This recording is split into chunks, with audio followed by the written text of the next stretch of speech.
Hello and welcome to a new episode of the Yarnflakes Podcast. My name is Audrey and I am a knitwear designer from the southwest of France, and this is a knitting podcast all about my fiber arts creations. So, hi, thank you so much for joining me for this week. I hope that if you are in any way, shape or form in a back to school attitude, I hope that it's going well.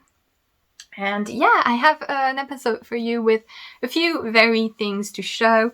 I have a new design release to present to you from a pattern that is coming back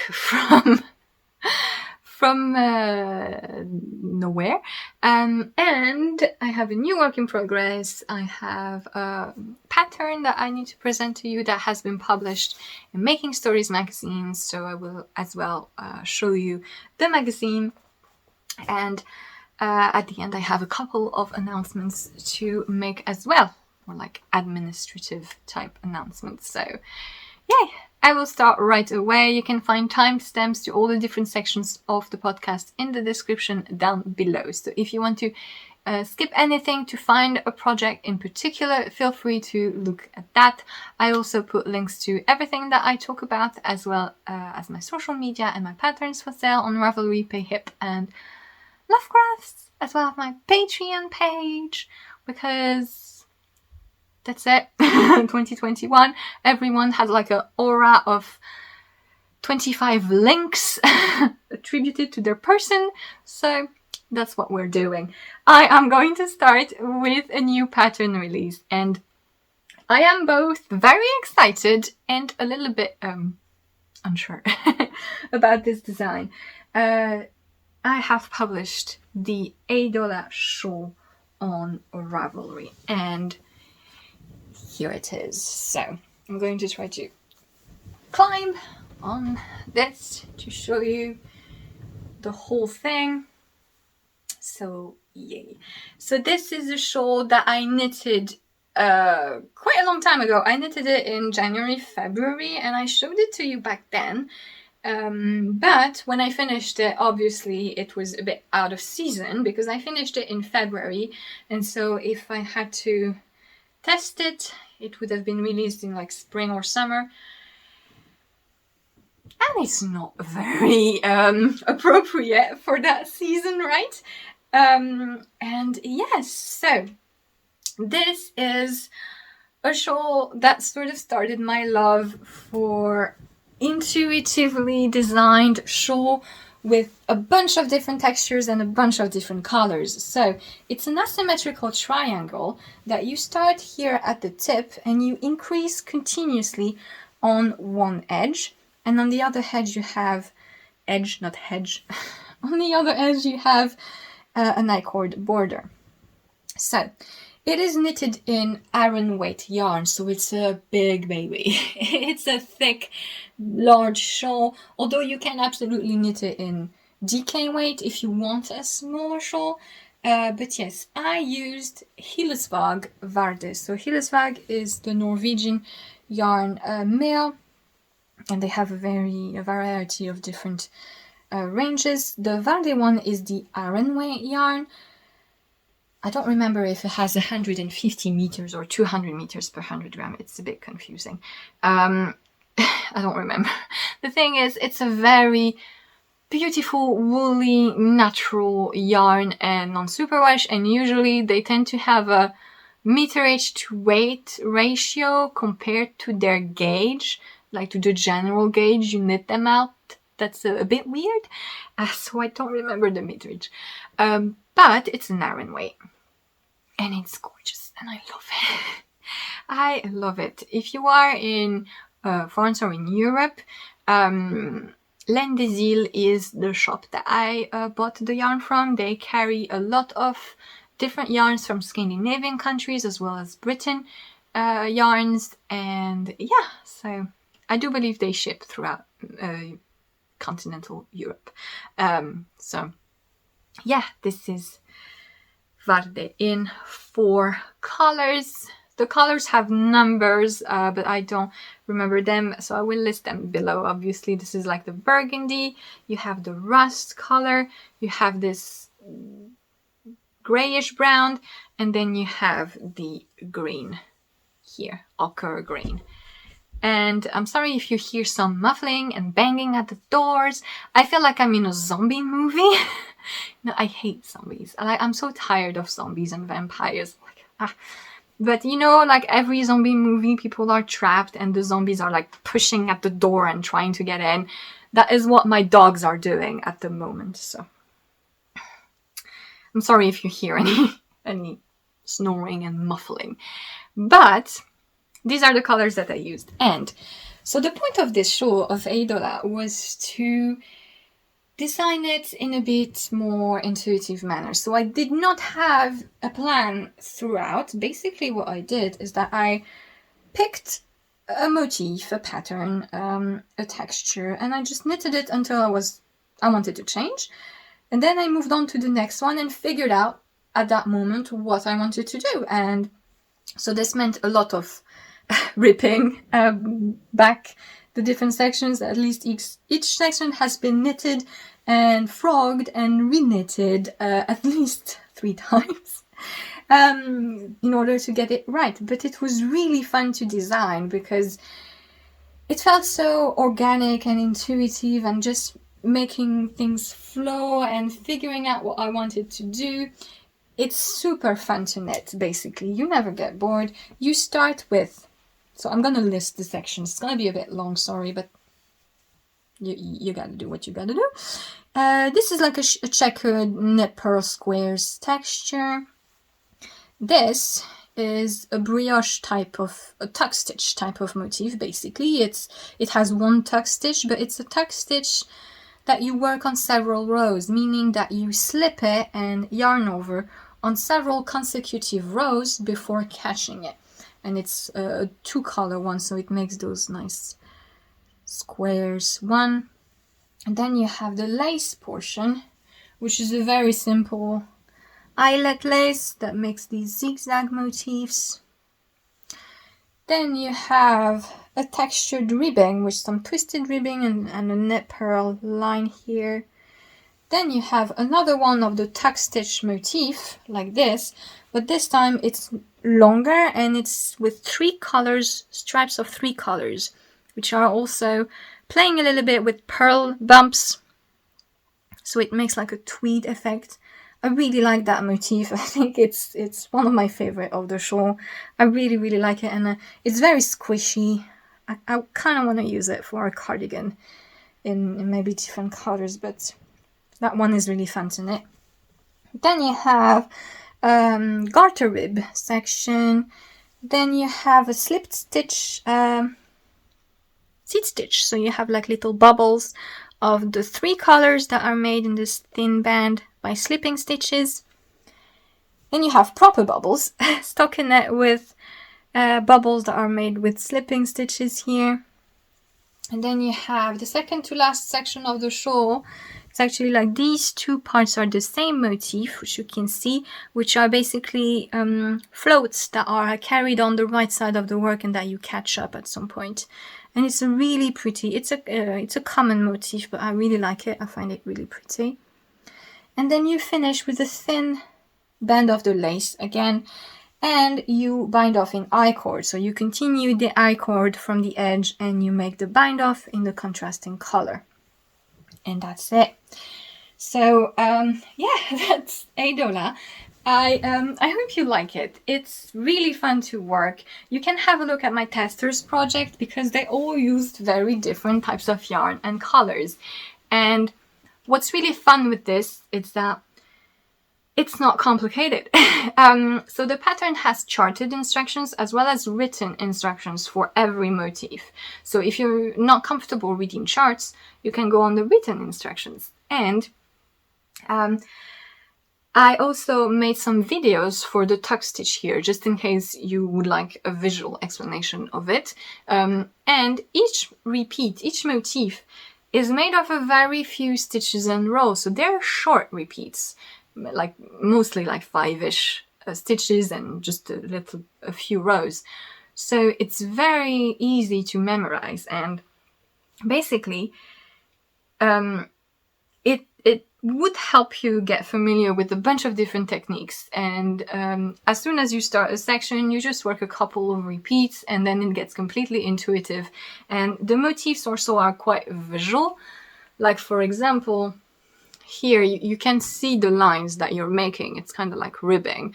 So it's very easy to follow. And some of my testers were complete beginners, like they never did any slip stitch sort of color work, any brioche, and they were not super comfortable with these techniques, but they did very, very good.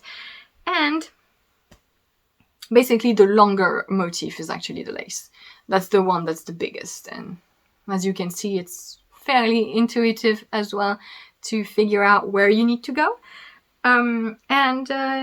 So you can choose a bunch of really different color palette. Some of my testers kept it like sort of different nuances of the same color. So it's like all pink, all different shades of pink, different grays.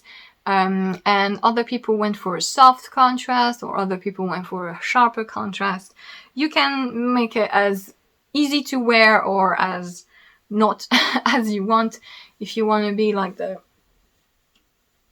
Queen of Autumn, you can.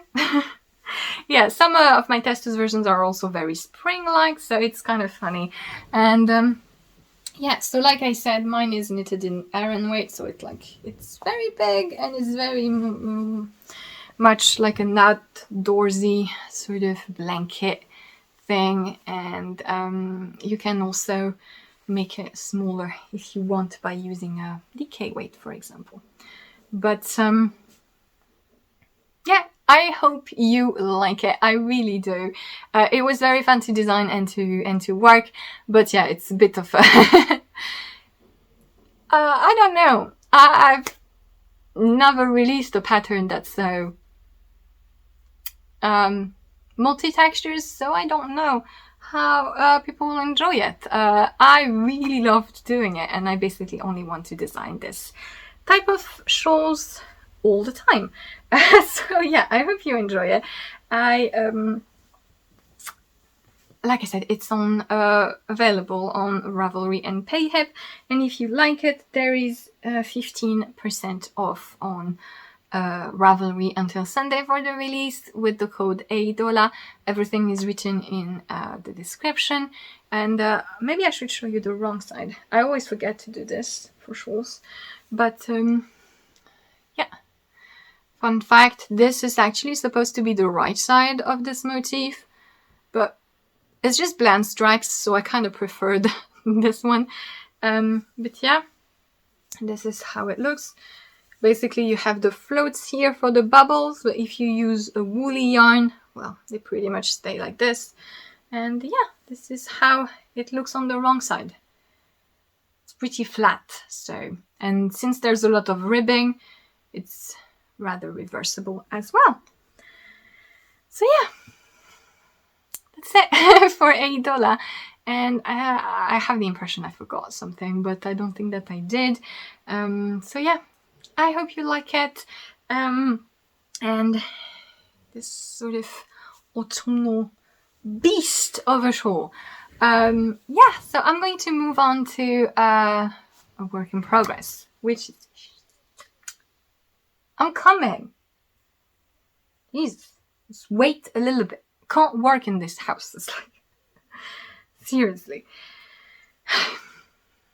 It's a good thing I don't have a normal job where you would have had to do Zoom meetings and etc., because I wouldn't have had to handle that with the constant snoring of my dogs in the background.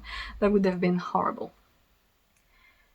I have a new personal work in progress that I cast on. This is the Cercis sweater by Marie-Amélie Designs. Marie-Amélie Designs is a French knitwear designer, but she publishes their pattern in English as well. I really loved that sweater as soon as I saw it. She released it a while ago now. It's a raglan sweater basically with lace sleeves, and the lace is positioned in a very interesting way here on the body as well. So I casted it on and I'm having lots of fun knitting it. Basically you cast on for the ribbing that you worked in 1x1 rib, and then you start the raglan and you work the raglan increases with some short rows for the neck as well as the sleeve motif here. And it's sort of a leafy, it's going to be impossible to show, but yeah, it's sort of a leafy triangular lace motif.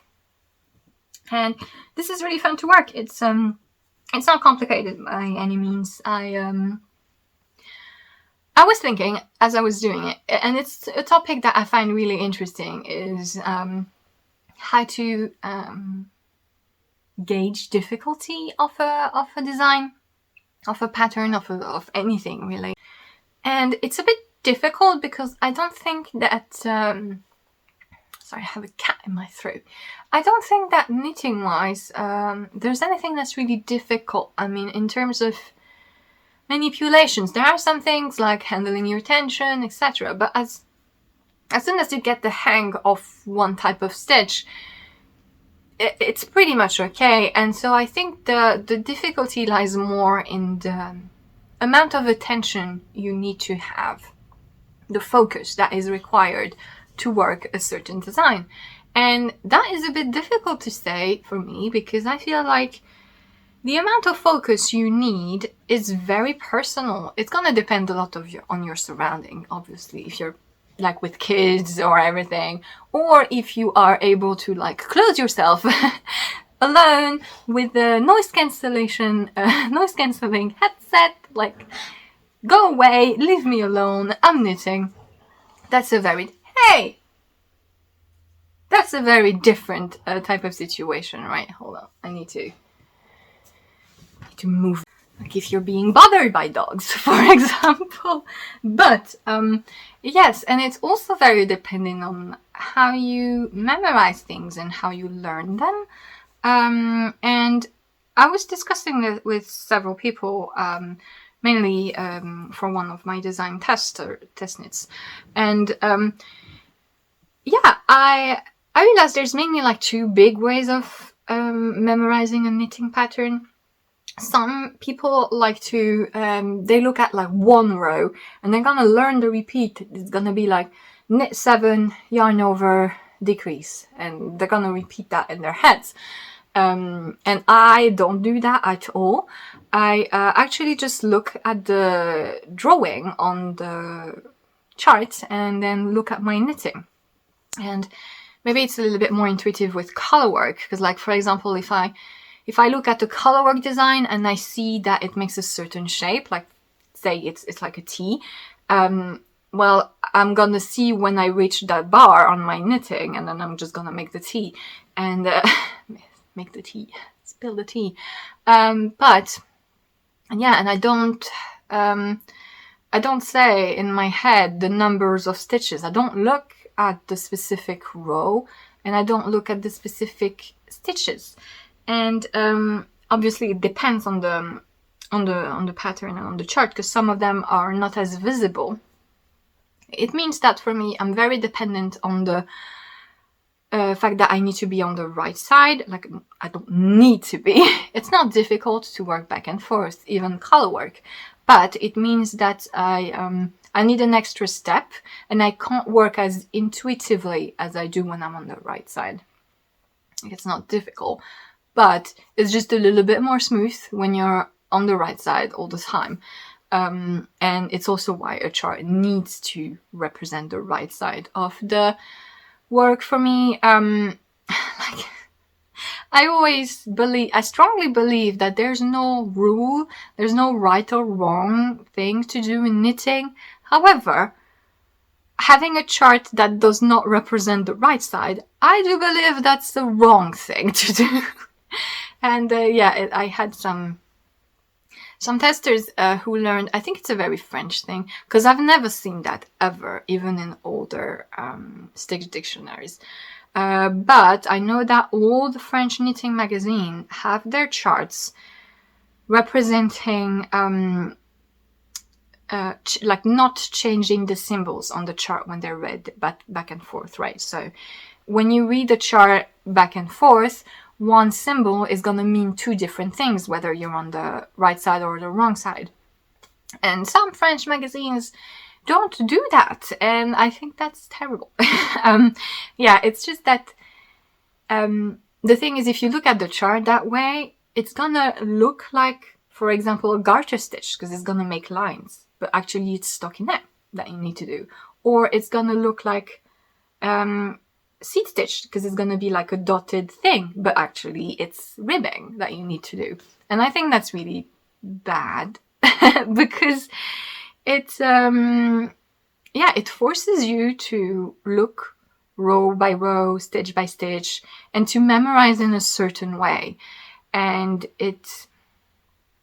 I think it prevents you from reading your knitting and becoming a little bit more efficient at separating yourself from the instructions and getting in the flow of things and being a little bit more independent. And so yeah, that's a thing that I was thinking about. And basically what I mean is that this is not complicated, because even though you have to handle different things, several things at once, the chart is like easy to work, because I just see that it makes like pointy things like this, so I'm making pointy things, and I don't necessarily have to look at the chart very intently. I just need to check basically the beginning of the chart. You have an increase that it can be worked in a different manner, so I just look at this, but then in the motif itself, it's just very intuitive. So this is not a complicated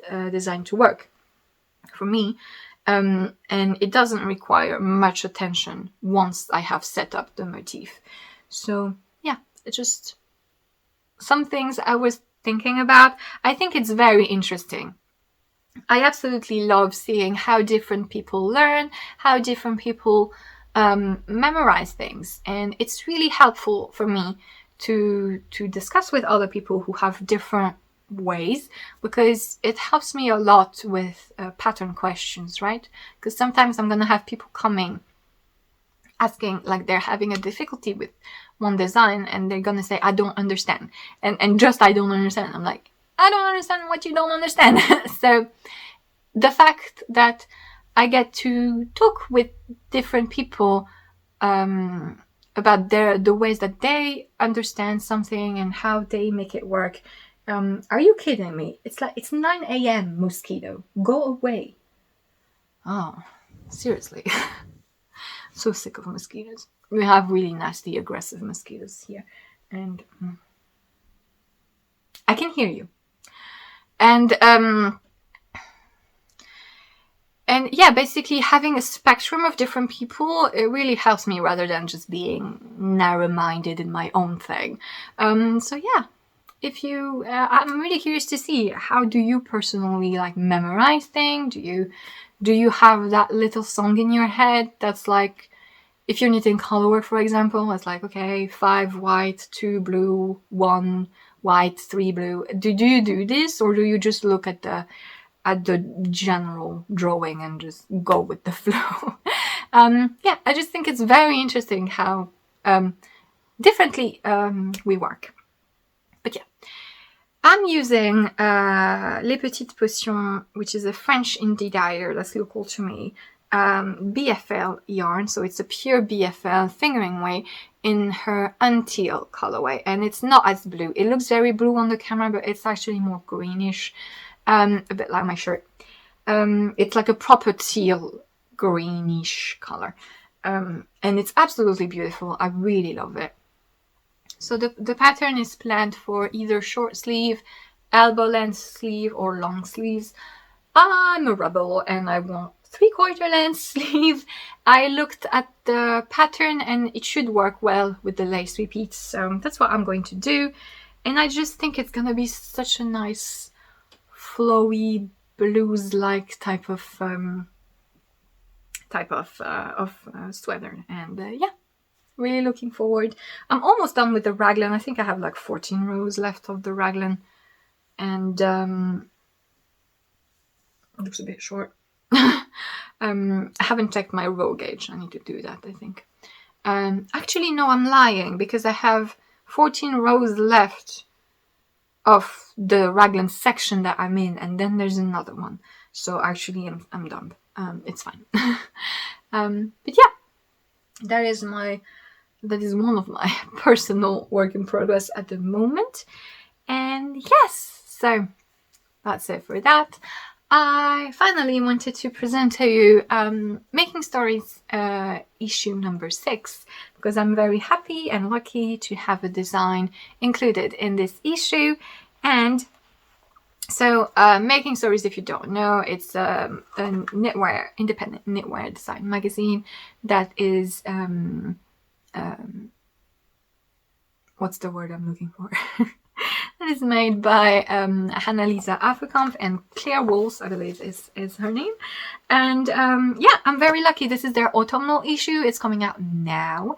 And I have designed a pair of socks for this, which are the Vitrail socks, which are these little cozy socks that are meant to be worn with a bit either zero ease or a bit of positive ease. And they have this really cool texture motif on top. They are worked in woolen twine, woolen twine Corriedale sock. So it's a pure Corriedale sock yarn. And yeah, I really like them. And I absolutely love the magazine. I think it's of all the knitwear magazine I have.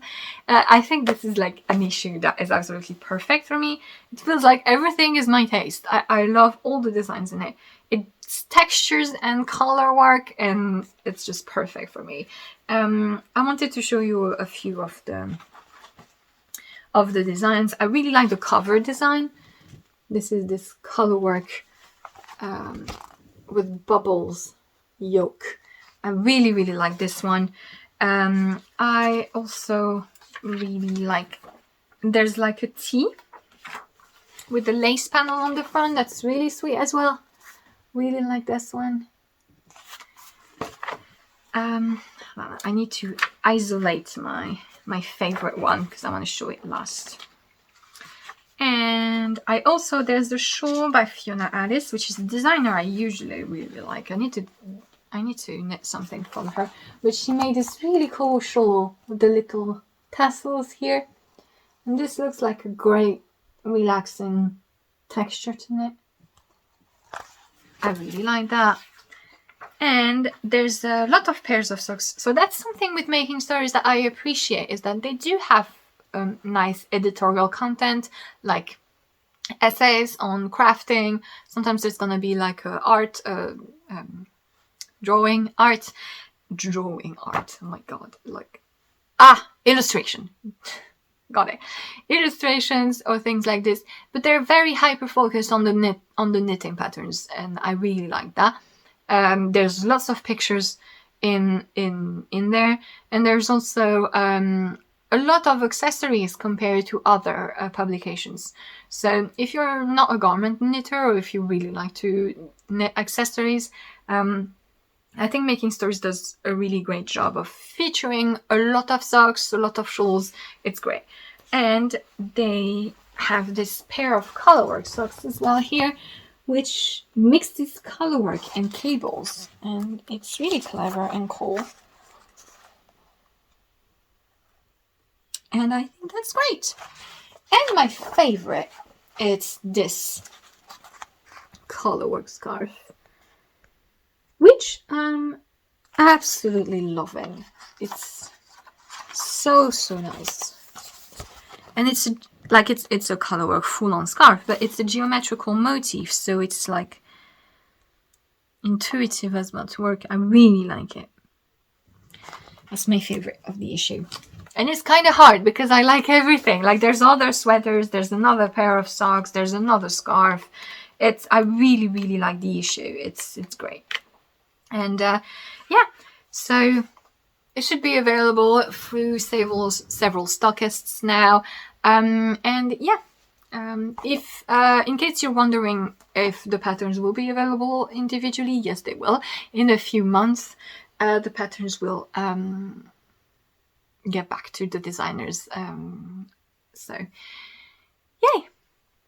I have a couple of admin things to talk about, and the first one being that we are approaching the start of the Mystery Knit-along. So if you do not know, I am running a Mystery Knit-along. This is the second time we're doing it.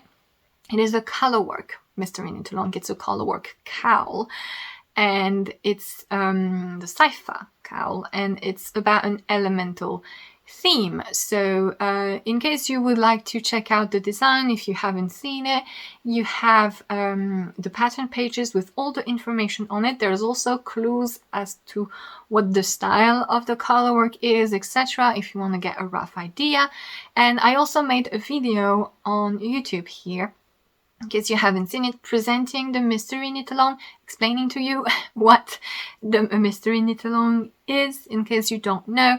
Basically, it's people knitting a design that they haven't seen yet, and each week you get a clue with one part of the design being revealed. So yeah, it's like a little mystery game thing. And I made a YouTube video explaining everything, talking about the design, trying to get as much information out as possible. And so yeah, in case you haven't checked it out yet, you can have a look. And basically the first clue will be sent next week. So on September 10, I will send the first clue of the Mystery KAL. So it's there. There you go. That's it. And yes, so if you would like to join, you are very welcome. And basically, after I sent the first clue, you can message me if you like on Instagram or like via email. And if you want to see the first clue, I can send you a picture of the first clue once I have sent it, so after September 10. So this way, if you aren't sure yet that you're going to like the style of the design and you prefer to be sure before you join the Mystery Knit-along, well then on September 10 I will just show you the first clue. And this way you will know, because the first clue will tell you basically everything, because the whole KAL is very coherent style-wise, and yeah, you should be safe after you see this one. But yeah, and you can join at that moment if you like. The pattern will be available at a reduced price until October, until the final clues are released, etc. So you have plenty of time to join us if you would like to have a look at this. And yeah, so that's it for the Mystery Knit-along. And then I have just a little Patreon announcement, because I have a Patreon page where you can support my work if you like. Basically, it's a way for you to get my patterns in another way. You have 3 different levels, €2 per month, where you get access to test knits. You also get the information about the designs that are going to be released this month in advance. You then have the second level, which is €5 per month. On Patreon, you can pay directly in euros, pounds, and dollars. So you don't have conversion fees if you get the right currency for your country. €5 per month gives you access to 1 design per month, so you can buy the design of your choice, and it's a bit cheaper to go through Patreon every month. And you also have access to videos that I do that are special videos, either on technical topics, tutorials, etc., or they're also design vlogs, like behind the scenes vlogs of my work. And these videos are recorded in French, but I do subtitle them myself in English, so that's that. And then you have the €10 per month level, where you can get 2 patterns per month if you like. And yeah, and basically this month the theme for the video is ease. So what is ease? What kind of ease should you look for, depending on the design, depending on the type of project that you are knitting, and also regarding different knitting techniques, like different motifs, what they can do to ease or help you with it or not. And so yeah, that's the theme for this month's video. Last month, I think I forgot to say, last month's video was drape. So how do we get drape? Which fibers to use to get drape? Which type of yarn structure? Which type of knitting technique, motif can we do that will help or control, prevent drape in certain projects. So yes, and basically when you join Patreon, you have access to the back catalog from 2 years. And if you look at the page, you can see on the post with the video a list with links to all the different videos from the past 2 years. So there's that. If you would like to come along in Patreon and have a look into what we're doing there, yeah, the €2 level is just general support, and then you have access to special things from time to time, little gifts like at the end of the year. And for the €5 and €10, it's actually a way for you to get the pattern and to also just see the videos to see if you would be interested in it. So that's that. If you would like to have a look to the Patreon page. And I think that's it. That's all that I wanted to say for this episode. Thank you so much for watching. I hope you enjoyed. I will see you again in a couple of weeks or so. And yes, have a lovely rest of the day, evening, etc. And I will see you next time. Bye! Je vais être fière de vous.